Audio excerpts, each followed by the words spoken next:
Anong Bicol Express? Wow! Yan ang pangpagkaon na guys. Tapos lagyan na natin ng gata. O sa'yo?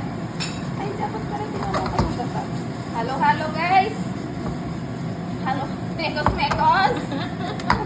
Mekos! O yan. Tapos yung gata. Yan lang. Pakiup mo muna.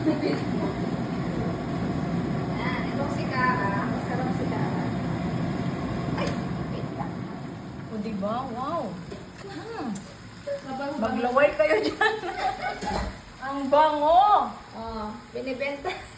Order na guys! Ito. Tara natin yung para sa laing.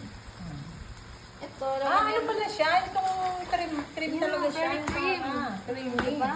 Creaming Kaya hindi lang pwede dapat yun ang ilalagay niyo sa lata na yun. Kailangan talaga. Itong kaya pala masarap yung ano mo kasi creamy pala ito. Yes, kailangan creamy yan. Tira natin sa laing ng iba. Bicol Express guys. Dadagdagan ko ba? Bicolana yan. Diba? Talaga, na-video pa Order ako. na guys.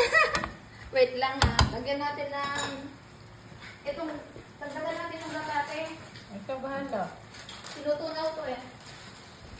Pwede rin naman diretso ko tabi. Lagyan ng konting tubig lang. Konti lang. Lang ha.